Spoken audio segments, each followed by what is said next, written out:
basebo ne banyabo abalabi ba YouTube channel Love of God Church tubaniriza mwenna abatulaba naje musinzira amanya gange mwezi wa Great Grace era nga batuze tukola okuva mabegeyo ku mwaka gwatandika ku mukutu guno kukyaza abantu abenjawulo okubaako n'ensonga ezisinga omwoyo guno omubiri gwo zebakutuusaako kati nomwattu naawe ali eyo nobanga ensonga zino osobola okuziganirwamu tubeebaza nnyo mwenna abatwekuumirako yonna gye musinziira n'okutuwagira nga muyita mu subscribinga okukomentinga n'okutuwabula olwaleero wano wentugende ku Love of God Church era nga emabega wange inayo ttiimu y'abakyala ndowooza mubalaba abakyala bano leero betukyaziza enkola yaffe lwaleero ekyuseemu ebiseera ebisinga obungi twokukyaza musumba nayogerako eri obulamu bwaffe naye olwaleero nkyaziza abakyala nabwe kityo tugenda kubaako n'ensonga zetugabana nabo abakyala bano beeyita ba women of significance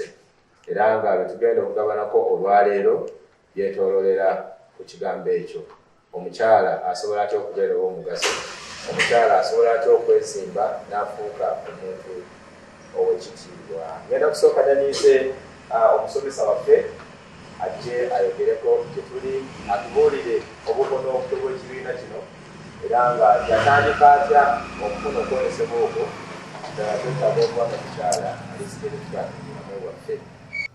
Amanya gange nze Saara Kasule Supagaalo era nga ndi musumba mbeera Matuga ekkanisa ly'okulowezaamu eyitibwa Mustard Seed ndi wansi w'omusumba Jeeni Naalongo ebyo byensangibwa. Essomo lyo erya Women of Significance nalitandika ogisoma mu mwaka ogw'2008 ebiseera ebyo saali nfumbo yali singo naye ndisoma essomo lino era nga lyatuukira omukyala ayitibwa mukyala Christine Catherine Mitala yedanyine kuwolesebwa ku lw'essomero lino. Omusomo guno nengusoma mu mwaka ogwo nengumalako nentikkirwa olw'okuba nti nalina nange bye nali ngizeemu ng'omukyalo omwegendereza oba omukyalo ow'amagezi. Nalabanga omwaka gwe nasooka ogwasooka saafuna bulungi nenziramu ate mu mwaka ogw'2011 nenziramu n'emisoma emirundi 2 era nenkola ki ne bantikkira nentambula awo mpaka Mukama lwe yakola ebyekisa mu mwaka ogw'2021 awo we nafunira omwami n'andaba oyo mwami Kasule Ssaalongo Gonzaga n'andaba okusinziira bwe najja ntambula nga nteeka bye twasomesebwa mu Women of Significance okubeera omukyalo omwegendereza okubeera omukyalo ow'amagezi kati nga mukyala Nuuwa. Mukyala Nuuwa bw'omutunuulira mu Bayibuli go ge mazima Mukama bw'asisinkana bbaawe ng'alina omulembe gwe yali ayagala okwetandikirawo n'amugamba okumukolera eryato oba okumutandikirawo abantu ab'enjawulo abagenda okuyamba omulembe ogugenda okuddako naye nga bw'omukyalo ono bambi yabaka okwolesebwa kw'omusajja ng'ekyo kitwala ddala kyakukkiriza kyakutegeera nakwesuula okumanya omusajja gwe wafuna gy'aliko okuyitibwa kati nga naawe omukyala ng'olina okukola ki okutambula ng'omukyalo oyo omukyala.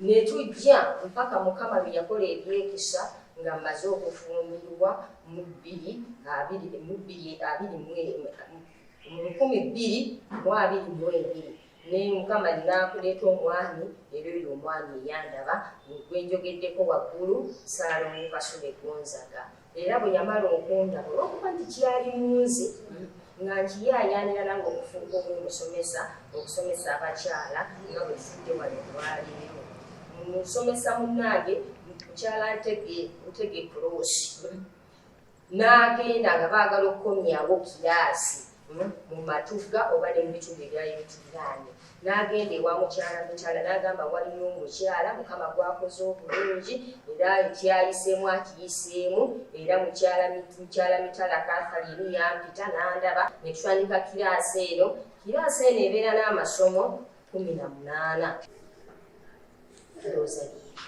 Kale twanza ne tweyanzeege omusomesa waffe omulungi ebigambo oyogedde biwerako era nsuubira abatulaba n'abatuwuliriza ebigambo ebyo babitegedde bulungi naye obadde oyogera otugambye nti ekibiina kino okwolesebwa kwava wa mukyala Catherine Kitala. Omukyala oyo yasooka kulaba biki ebyali tebitambula bulungi mu bakyala alokafuna okwolesebwa? Omukyala oyo kwegamba yatunuulira abakyala ngaffe abakyala bambi yasooka kutunuulira abakyala b'abasumba. Kati ng'abakyala b'abasumba nga nabo balina ebisoomooza bye baayitangamu nga beetaaga okusomesebwa. Era okwolesebwa kuno akufuna ng'agenda kusomesa abakyala b'abasumba. Naye abakyala b'abasumba kirabika ne batakigula bulungi, kale nze bwenyeza okulowooza oba abaami baabwe ne batabakkiriza bulungi, kati oluvannyuma bw'akizzaayo mu maaso ga Mukama n'akitiira abakyala bonna nange awo we nayingiriramu. Kale tuyinza ne tweyanzeege ebigambo ebyo bibadde bulungi nnyo otugambye nti okuyita mu kusoma okwo mwami Kasule Gonzaga yakulabira ogamba okusoma tekukusaze twebaza Katonda olwekyo mwatandika ddi nsabaddemuko okunnyonnyola abantu ddiro mwatandika ekibiina kino okulaba Bond Church wa mu bitundu byeno. Mu bitundu byeno musomesa munnange Gross Ntega tasobodde kubeerawo kugamba bw'alumirizibwa okuddamu nate okutandika kiraasi mu Matugga.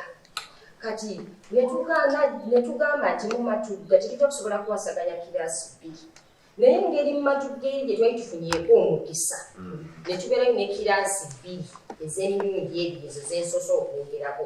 Ne mugamba kaakati omukisa tugutwaleko ate mu makanisa agatwetoolodde. Kati mukyala Ntege kwe kujja eno n'asisinkana mami ono ne boogera naye, mami naye ekintu n'akikola ki n'akigula era n'akkiriza kiraasi okubeera wano. Kale tuyanze ne tweyanzeege olina abaana abafa mu kibiina kyo? Nze nina abaana kwegamba mu kitundu kino osobodde okufunamu abakyala 18 abaagala okubeera ab'enjawulo oba ab'omugaso. Otambule n'abayizi 18 bukyanga otandika paka wotuuse. Twatandika bali 31 kati bano be basobodde. Abamu baavaamu wakati abo. Bavaamu ebisomoozo by'enjawulo. Wafaayo okumanya lwaki baavaamu? Abamu kale naddala abaami baabwe abamu olugendo. Omukyala yeetaaga ki oba bisaanyizo ki omuntu byali alina okusooka okubeera nabyo okwegatta ku kibiina kye? Omukyala kubanga ogambye nti bwe munaava wano mulina enteekateeka ezigenda okusomesa mu bitundu ebirala. Akati omukyala aliyo gye mugenda alina nteekateeka ki okusobola okwegatta ku misomo egifaanako bwe giti? Kati omukyala alaba oba awuliriza akaseera kano ebintu by'alina okubeera nabo okutandika omusomo guno. Ekisooka olina okubeera munda mu ggwe ng'owulira oyagala okufuuka omukyala ogw'enjawulo mu maaso. Nga togenda kubaako byeweekwasa byonna ng'owulira kwegamba nti nange njagala mbeeko kyenfuuka okubalagira munda mu ggwe n'okukkiriza kwegamba n'okwekkirizaamu nti nsobola. Ebyo bino byensobola okwogera ku mukyala n'ayingira mu kibiina kino. Omuntu alina kuba n'emyaka emeka temusosola omuntu yenna kasita abeera mukyala oba muwala ng'ayingira. Omuntu alina okubeera ng'alina emyaka 18 okweyongera waggulu. Ate ekyobufumbo mudiringa n'abafumbo bokka oba olima abasimufumbo? Ani olime bw'abasimufumbo kubanga ngange nze nakisoma siri mufumbiro. Okay. 18 Kale tuyanze ne tweyanzeege. Omukyala yeetaaga ki oba bisaanyizo ki omuntu byali alina okusooka okubeera nabyo okwegatta ku kibiina kye? kale ndowooza ngenda kubuuzayo ebibuuzo birala bitono nnyo nkute wano wetuli bayitawo Lavington Church era ndowooza bwentambuza amaaso bwe nti abantu abasinga obungi bendaba abakyala abali wano balokole ekibiina kino kyabalokole bokka bwemba siri mulokole siyinza kwetwalira mu kusooka abantu babuulire si kyabalokole bokka n'atali mulokole era ajja bw'ajja nga si mulokole oba ebigambo byasanze bibuulira ekyo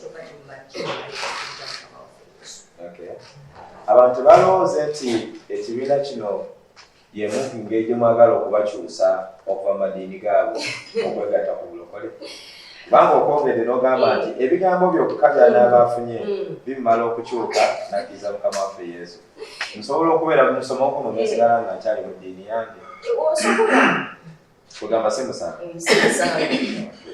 kale musomesa kakati nina ekibuuzo nga kimu bibiri ebisembayo ofunye okusomoozebwa kwenkana ki bukyanga otandika okusomesa abayizi bamukama okuuse kyebikusomoozeza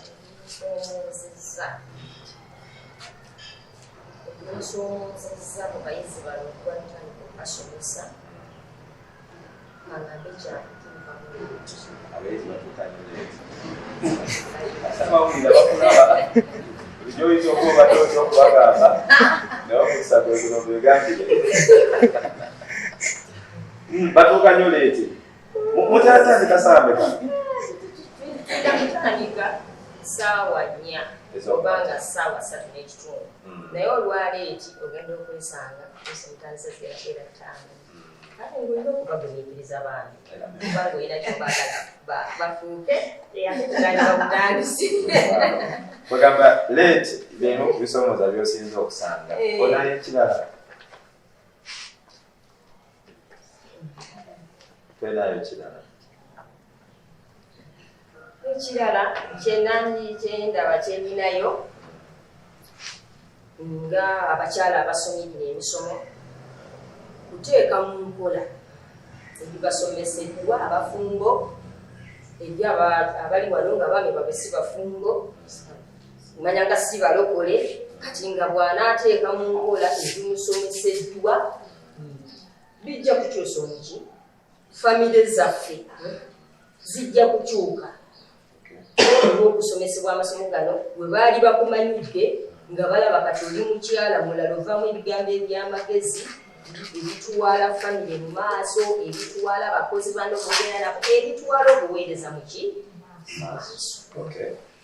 kale ogambe nti ekikusomoozezza ebadde ensonga yaleeta naye era ebyosinza okunyumirizaamu kyomanyi gyebiri nsaba bupeeyo ebintu nga bibiri byosinze okwagala ennyo n'okwenyumirizaamu mu kusomesa abantu kyensinza okwenyumirizaamu babadde abakyala kwegamba abakwata okusinziira kubanga tulina enkola yaffe bwetubasomesa ngaemyezi gitambudde bafuluma macakyale ag'enjawulo ne batandika okusomesa ebibali babuuliddwa kati zikomawo nga bali wenyini baba badde makisi ng'olaba zikomawo gyendi nendaba nga goge mazima byensomesezza ndaba nga babitadde mu nkola era nga bagenda kubeera abakyala abawuliriza okusignifikansi abatuufu abagenda okuwesa Katonda ekitiibwa weewaawo oyinza okubanga ekibuuzo kyange ekiddako ogezezaako okukitta mulimu ekyo kubanga mbadde ngenda kukubuuzira kamubuuzi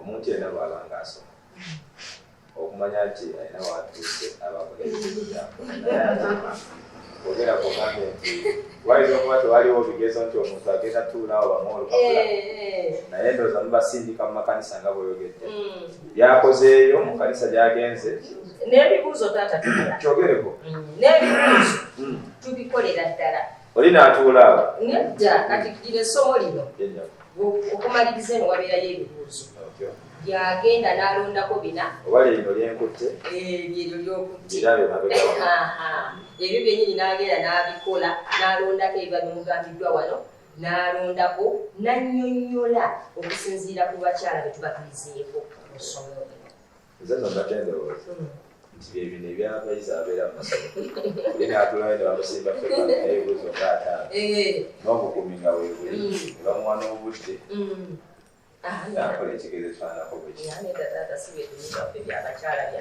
Okay, ekibuzo kyange ekisembayo abayizi baba basoma tulina kye tuyita report oteeseteese ki mu maaso eyo obusomo buwedde okuwa abantu bano okulaga nti ddala basomye waliwo ki mu maaso oyo kyenteeseteese graduation bibiri certificate weziri eziraweebwa okulaga nti abakyala basomye bulungi bye byonna bye bakola makisi zaabwe tuziteeka kuli ku certificate. Ogamba ekisinga obukulu si kipapula naye ekisinga obukulu muntu kusamukola kubanga tulaba kumandi olasobola okufuna ekipapula naye nga ate nga ebikola byanjawulo kale twenzererayo okusomesa ffe nsaba mugakikirimu ombulumbe ebigambo bwe nabeyogedde olwokona omaka bwotuuse eri abantu abatulabira njagala okwebaza Katonda kubw'omukisa guno ogunteereddwa njagala okuddiza Katonda ekitiibwa nga nzikiriza ddala nti lwa amasomo gano gonna ge tusoma okuviira ddala ku yasooka kubanga tusoma okuviira ddala ku mukyala asookera ddala mu bayibuli saala mpaka mu mukyala asembayo mu bayibuli era nzikiriza nti abakyala bano amasomo gonna tebasigadde kyekyo era nsigadde nga nze musoma saala kasule Gonzaga okuva Ematuga Master's okubabalenya bali ddala bagambe nti wansi w'omusomesa tulinawo omukulu omulala era nga mu kaseera kano muzikirize nyanize coordinator wa Women of Significance abyeko n'ebigambo naye byayogera ebitonotono mama twaniriza abantu bawulira amannya go n'ebirala bikwatako. Nebaza Katonda kuwaba abampuliriza n'abatulaba wano mu Kulabo Good Church. Nebaza Katonda olw'ekiseera kino ekimpeereddwa ssebo neyanziza nnyo neyanzeege. Nebaza Katonda olwa kiraasi eno eya Women of Significance Katonda bwe yatuwa okubikulirwa nasomako ku masomo gano 28 naye bwe nnali nga ndi wano Omwoyo Omutukuvu yannuŋŋamya okubeera nga tuleeta essomo lino mu bakyala ab'ejjokolera. Katonda n'ankola bulungi n'ensisinkana mukyala Musumba Ntege n'aŋŋamba baali tebannaba kufuna kiraasi ndala yonna gye bagenda kukola mu kitundu kyewaffe ne batuwa omukisa ng'abakyala tusobole okusoma eno ejjokolera. Nebaza Katonda ku lw'abakyala nti Mukama yampa ekisa ne bampuliriza era ne bajja ne basoma. Nawulira okulumirizibwa lwa nsonga nti amasomo gano gakola bulungi abakyala. Bw'oba ogasomye obeera wanjawulo tosobola kufaanana ng'abakyala bali abalala be tulaba. Katonda akoze bulungi nti abakyala basomye era ekitiibwa nkijjiza Mukama. Tuyanza ne Tweyanzeege coordinator wa group eno lwaki mu makanisa gonna walonda Love of God Love of God y'ekkanisa mwempeerereza ndi mukyala musumba w'ekkanisa eno era nga mpitibwa Ombejja Alice Mpule tuweereza mu kkanisa eno. Okay, ddala twagala otubuulire kyakutwalira ddala ki okukunga abakyala n'okubakkirizisa ekintu ekifaananako bwe kityo kubanga ebiseera ebisinga obungi omuntu nga tannamanya kintu kyagendamu kiyinza omubeera ekizibu okumala gakkiriza. Kyakutwalira ddala ki okukunga abakyala bano kubanga nawuliddeko nti mu ntandikwa baali abakyala 31 naye kati tulinga 18 31 awo we wakunga kyakutwalira ddala ki? Kyali kyangu naye Katonda yampa amagezi neŋŋenda mu makanisa nga ntambula emu ku emu nga njogera nabo era nga mbabuulira obulungi obuli mu kusoma kuno. Bwe nnamala okukikola abakyala abaakiwulira baayaayaana okujja era ne beewandiisa ne tutandika abakyala bangiko kuba nze Mukama namusaba abakyala 2 naye neefuna abakyala 31. Oluvannyuma ennyo abakyala baagendanga banogoka mpolampola olw'emitawaana egitali gimu naye nga twebaza Katonda nti waliwo abaasigala era abasomye abagenda okumalako. Kirungi nnyo. Abakyala bano boogeddeko abagenda bavaamu mpolampola wafaayo okulaba nti omanya ekyabalemesa okumalako? Nafaayo olw'ensonga nti abamu nabatuukiriranga nengezaako n'okubatwalira amasomo naye olw'okubanga baalina ebibaziyiza tebasobola kweyongerayo mu maaso. Abamu nga bagamba tebalina ssente kubanga tuwaayo akasente akatonotono olw'empapula zino, tuwaayo 3,000 zokka okuyambako ku kuteekateeka amasomo gano okugaleeta nga galabika bulungi. Kati abakyala abamu baalemererwa olw'ensonga eyo, ate abalala olw'obunafu obutali bumu naye nga twagezaako okubanona. Naawe oli muyizi, oli omu kubasoma oba gwe wakubuka dda? Sibadde omu kubasoma kuba nasoma 2008 era n'etikkirwa, naye ku mulundi guno mbadde nga coordinator ow'ekitundu kino. Gwe nga coordinator ow'ekitundu kino, biki byolaba abakyala bano byobasuubiramu singa oli abasomye emisomo gyonna 18? Biki byosuubira okulaba mu gyokolera nga bikyuseko mu bakyala? Abakyala bano basuubiramu okufuuka ab'enjawulo mu maka gaabwe, era nga nkifunyeeko obujulizi eri abaami abajulira ne bagamba nti okuva omukyala wange bwe yatandika okusoma weewaawo ndabye enjawulo. Ate mbasuubira okwongera okutwala omulimu gwa Katonda mu maaso nga tubuulira enjiri, kubanga Katonda akituwadde bakyala bagezi. Eyo gye tubasindise mu makanisa basigadde babeenyumiririzaamu era nga basuubira okuddamu okubayita. Tugenda kusigalawo n'ekibiina kyaffe wano nga beeyongera okugenda mu maaso n'okuweereza Katonda nga mu kubuulira enjiri ne crusade. Naye nga y'abakyala bano bokka be bagenda okuweereza abantu basobole okutegeera nti amasomo ge basomye ga mugaso, era nzikiriza nga abakyala bagenda kikola bulungi. Tweyanzeege coordinator wa Women of Significance. Ekigambo ekyo mu Luganda bakitegeeza ki? Women of Significance singa mba sitegeera Luzungu nyinza kivunula ntya? Women of Significance tugezaako okugamba nti omukyala ow'ekigendererwa. Omukyala ow'ekigendererwa oba ow'emmala. Kino kitandibadde kikyo, naye ng'era coordinator nyinza obutakibuusa maaso. Mu Bayibuli tugamba abakyala abaali ab'embala, era gwe bwewegomba n'ogamba nti abakyala bano singa abakyala be coordinator ng'abeeranga bano ensi ejatambula bulungi.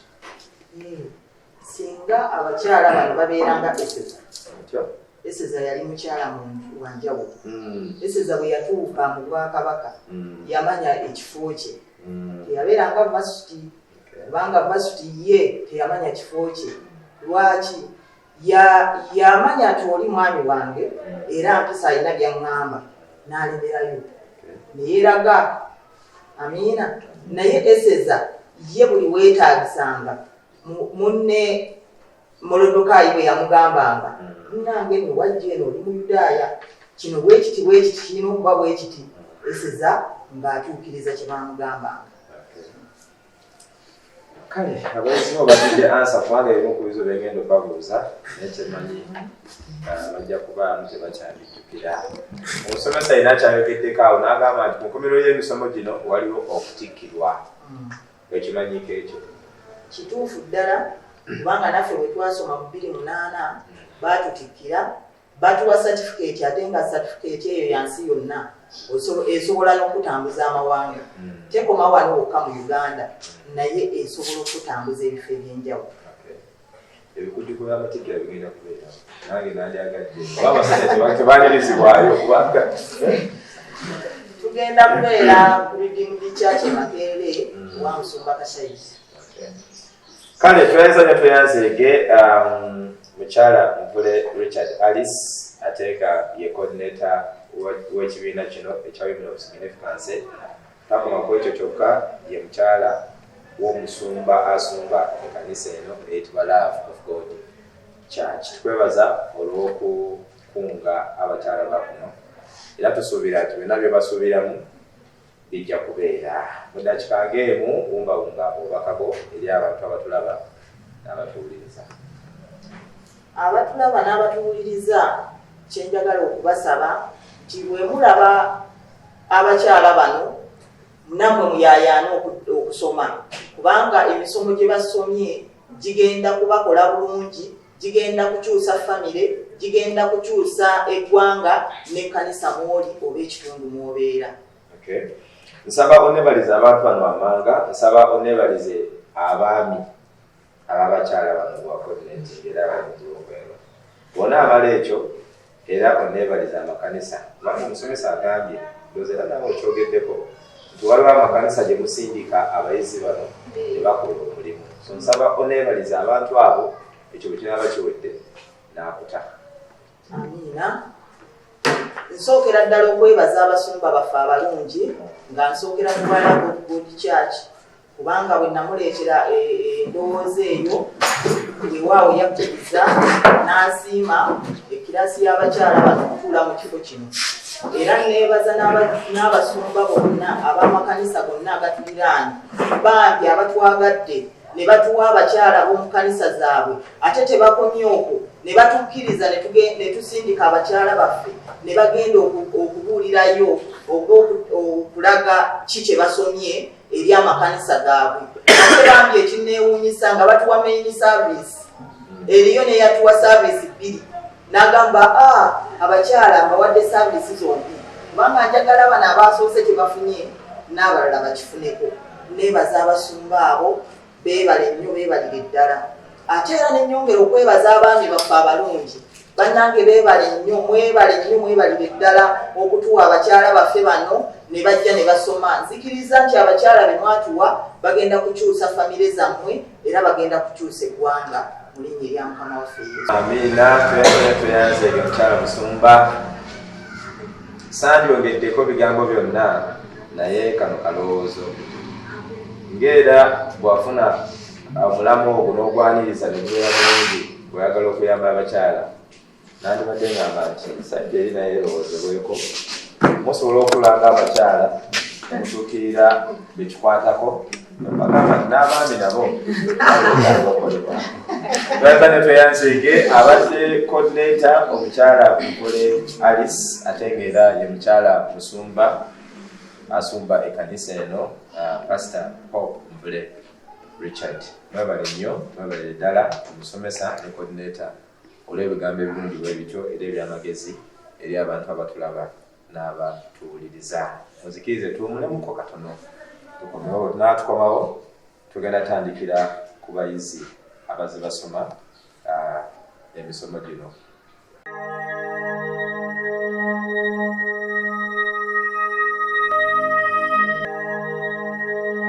Bakulisaayo mukuwumulako okutonotono okwo. Tukomyewo nate ku mulamwa gwaffe tukyali ku mukutu gwa Balago God Church era nga tutwongera okwebaza mwera gye musinzira okutulaba n'okutuwuliriza. Wano we tutudde mu kaseera kano tuli ku Balago God Church ejjokolera era nga mu kifo kino wabeerawo abakyala abatera okubeerawo n'emisomo ku lunaku ng'olwomukaaga bwe luti nga wayisawo wiiki nga 2.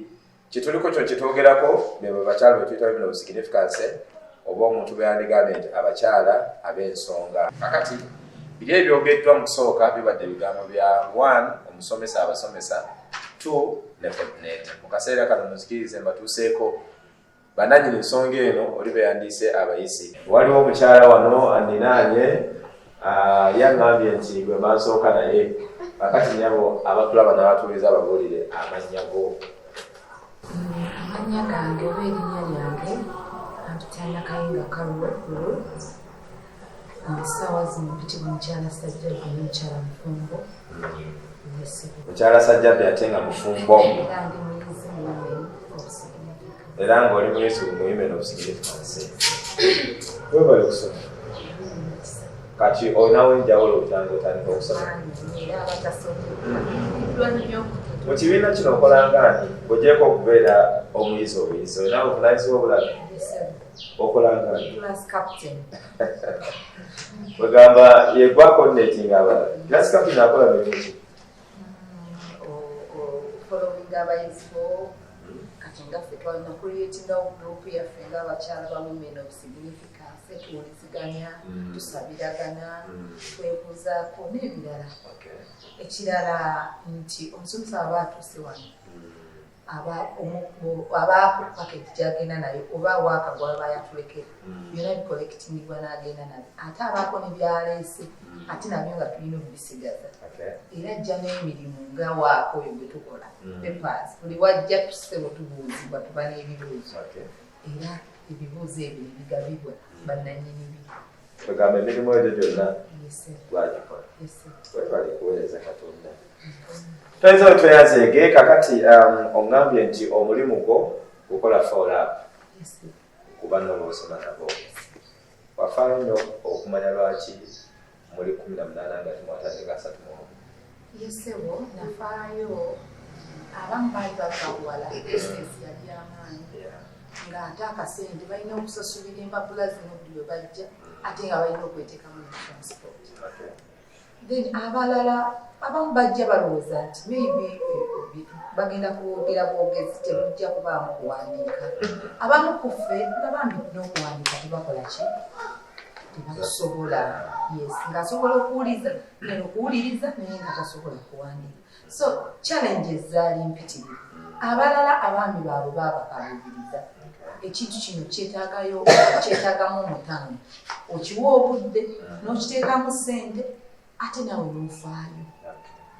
Akati gwe nga class captain oba class montress olina nteekateeka ki ng'okwatagana n'omusomesa ne coordinator mulina nteekateeka ki okuyamba abantu bwe bato abatasoma abo abatandikako naye ne bakoma wakati kati awo olw'ensonga ezitali zimu mubalese bwe mutyo tukkiriza Katonda nti agenda kutukola bulungi maybe omulundi guno oguddamu wetugenda okuddamu okusoma tujja kugezaako okulaba nti at least akatinitini fenga abasomi kubanga kati tuli bangi ate tuli bakyala banene ate abagagga tujja kulaba engeri gye tusobola okufandinga akatini basobole okutuuka ate tukkiriza Katonda nti maybe omulundi guno wetugenda okuddamu okusoma guyinza okuba okumpi nabo ebaganyulwa engeri gye kiri nti ekintu kino kitambula mu bitundu eby'enjawulo. kidakikemu oba obutawera nsaba osamalayizinge bukyanga otandika okusoma paka wotuuse baako n'ebigambo byogera ku nsoma egyo bwonna okola ekyo nakuta. Ekisooka nebaza nnyo Katonda okusoma kuno nagamba okusoma kuno kumukoze bulungi. Mu kusooka oyinza olowooza nti byakusoma oyinza obutakitwala nga kikulu bulamu naye engeri gy'ojjanga osoma ogenda olaba nga the more you go nga kwekuwooma gye kweyongera gy'okoma okusoma gy'oyongera okumanya n'omanya nti obuweereza bwo nga gwe omukyala butandikira waka n'omanya nti gwe omuweereza olina kukwasaganya otya obuweereza mu kanisa n'obuweereza ewaka omwami nasigala ng'ali amusanyufu abaana ne basigala nga basanyufu ng'ate n'obuweereza butambula. Kyavunaanyizibwa nnyo obuteekubirako sayidi emu oba okulemererwa sayidi eno n'ova mu kifo kyo nga gwe omuweereza. Bwe ng'omukyala oyimiriddewo otyo okulaba ng'omwami we asigala musanyufu kyakanisa wobuweereza ekifo kyo kisigala kisanyufu omwana musanyufu nga ne muliraanwa we akwenyumirizaamu nga so okusoma kuno kunkoleddde ddala bulungi si waka wokka mwamisajja byatulira bijjajira katukinagamba abakyala bano okuva batandika okusoma nze binkoze bulungi. So nzikiriza Katonda nti agenda kwongera okunyumirwa n'abalinaani n'abantu bengenda okuweereza ate mumanyi nti Mukama alina gy'atutwala n'ababuumiza osignificance. Kakati isomo kye lyasinga okukwatako n'olira nti lino jjo siryerabira niyo tuba tulekeddeawo okusoma ng'abakyala bava mu kifo kubanga nze oyinza otuwaayo ng'omu babiri kati ntandikire ku first Yesu yali yakula bulungi nga Mukama yamuwaffira ng'era omwami we akyenyumirizaamu olw'okuba kyewalika bulungi era nakiyiga nti okulabika obulungi sijja era gwe wadde olabika bulungi nnyo naye malayo weeyisa otya maaso g'omwami ne bwe muba muyombye mutya nga mumaze olusirika lwa mwaka teweetaaga ki-exposinga mu bantu ebyawaka ne bibeera nga woofiisi yawaka bw'obeera mu bantu ne babeera mu bantu ate n'ekirala enjuba nereka kugwa obusungu bwo nga bw'omukyala buli kintu kirina ebiro byakyo.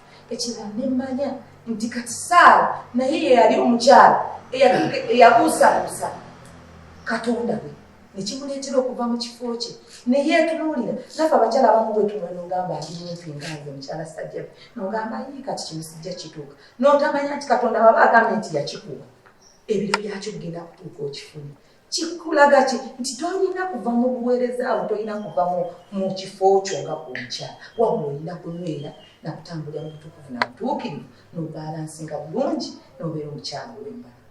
Twanza nyo tuyanzeege class coordinator mukyala Sajjabbi Carol ate ng'era oli omu ku baweereza b'omu kifo kino. Twebaza Katonda nti oyize okuva ku byoyogedde biraga nti ddala oyize kye bayita okuyiga kwe kujja by'osome mu kibiina n'obiteeka mu nkola. Akati ebyo nze ndwerako obujulizi kulebutamu omwami Sajjabbi bajja ayogera ku kiki ekiri awakaawe. Tweyanzeege nkwadde osekere singa asatu osiibule abatulaba n'abatuwuliriza. Neebaza nnyo maama Mitala, neebaza nnyo mukyala Ntege Mami, class teacher waffe era omusumba waffe.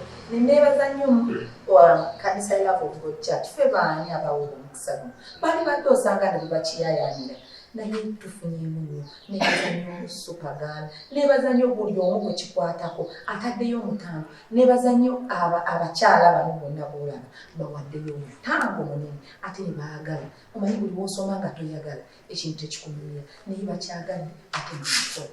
Mukama awampire emikisa. Mukama abatwere omukisa. Oyo abadde class coordinator mukyala Carol okuva mu Women of Significance.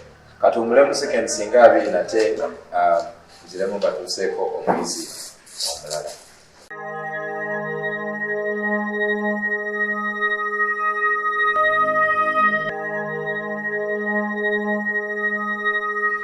Kale basebo ne banyabo nate tubakulisaayo mu kuwumulako obwo tukyali ku Love of God Church n'abakyala abeeyita ba Women of Significance.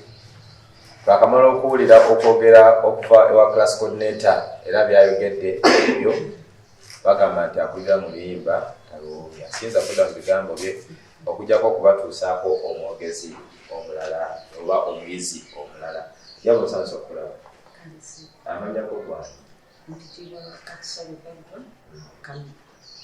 Mukyala Katushabe Bagala oli mufumbo omwana omukuba abantu mu maaso. Siri Muganda nnyo lwozongana simutegeera oyo. Kale omwami oyo ani? Omwami wange ayitibwa Omusumba Stephen Kanya nga asuula ekkanisa ya Life Again Worship Center International. Life Again Worship Center International. Kanisa esangibwawo. Ekkanisa eri next to Love of God. Ndoza ekkanisa eddako ng'ovudde wano. Ova ku Love of God Church si wala nnyo okutuuka ku Life Again International Church. Weewale kujja. Watandika ddi okusoma? Natandika emisomo bwe gyatandikira gwali mwezi gwa 4 alowooza nga seebadde. Ogamba obadde omu ku bayizi abatabuzeewo. Exactly. Emisomo gyonna ogibaddemu? Si gyonna nalinamu okusomozebwa kwa crusade nengolawo ndowooza emisomo ng'eri naye gisigadde gyonna mbadde. Kati mu bimpimpi waliwo omugezi avaawo agambibwa ati Vasuti yalina figa naye figa ye teyamukolera. Kikyogamba abawala n'abakyala bali eyo abalowooza nti figa yokka temala okuwangaala obufumbo bwe. Oba kale ndabika ye nti kyekikulu ennyo kyeyeetaaga okwangala. Mukama waffe yeebazibwe mwenna abalamu baffe. Vasiti yali mukyala mulungi nnyo era Vasiti yali mukyala abantu bonna gwe bali balabirako ng'ekyokulabirako. An example to all girls. Vasiti yali mukyala wa Kabaka. Vasiti yalina ebintu byonna omukyala oba omwami yandibadde yeetaaga mu mukyala naye embala yali talina kalakita. Omukyala yenna oba omuwala yenna akula yeetaaga okufumbirwa oba ayagala okubeera mu buweereza. Ekisanizo number 1 kalakita. Bw'oba tolina kalakita tosobola kweyongerayo. Proverbs 31 eyogera ku mukyalo ow'embala a woman of noble character. So omuntu yenna omuweereza yenna omukyalo omufumbo yenna ateekeddwa okubeera ne character kyekimuyisaawo okubanga asaana mu maaso ga Katonda, mu maaso ga bbaawe ne mu maaso g'abantu bakulembera oba bagenda okubeera nabo oba bagenda okutuula nabo. Nkwagadde oyogedde bulungi n'ebyawandiikibwa birina ekigambo character oba embala nsaba twongere okukigonzaamu okuba tutegeere bulungi. Yinza okuba nga nina figa nga ndabika bulungi nga nasoma kubeera okyogedde n'ogamba nti ebyo tebimala. Omuntu ayinza okuba nga alabika bulungi nga bw'onnyonnyodde Pascal yali alabika endabika ye yali nnungi nga buli omu yenna asobola okumwegwanyiza okubeera mukyala we naye nga talina ki character sibwoba ng'embala esi nnungi. Ekigambo mbala kyeki oba character singa tuba twogedde okukigonzaamuko eri abaana abo abali ebweru n'omukyalo oyo ali mu bufumbo. Character kyeki? Character okweyisa obulungi, enneeyisa y'omuntu. enneeyisa y'omuntu. Omukyala yanneeyisizza atya? ngenda kwewaako ekyokulabirako. Omukyalo ow'embala ateekeddwa okuba nga atya Katonda.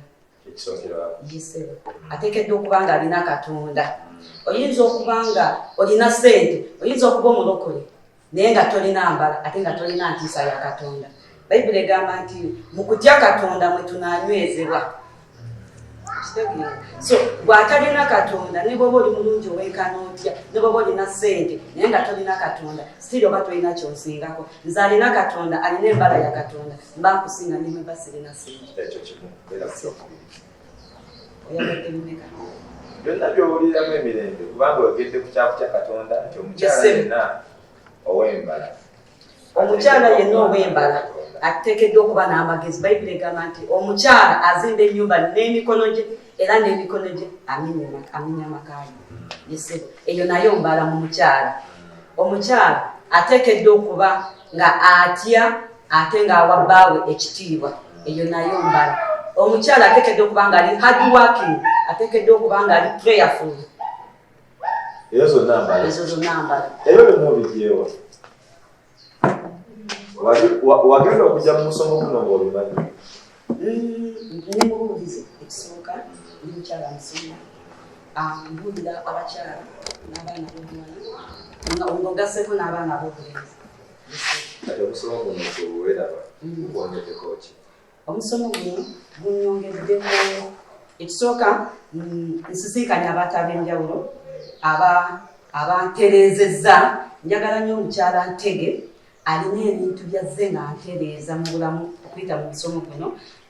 Njagala nnyo omukyala Supergirl yampa obujulizi n'agamba emyaka gyo si y'ensonga yafumbirwa ku myaka 5. So abo be bantutte mu maaso okuba nga nfuna ekyo kye nandiyagadde okufuna ng'omukyala mu musomo guno. Gwe n'omwenna ali eyo oyinza okulowooza nti oli mukyala musumba nti wamala era watuuka. Naye wano wetuli nga bwe nagala ekusooka tulinawo abakyala b'abasumba abalowooza nti okuyiga tekukoma. Omukyala ono gwe nkyali naye mukyala musumba naye ebigambo byayogera bikulaga nti kiriya kyeyambula n'anoonya abantu abalala.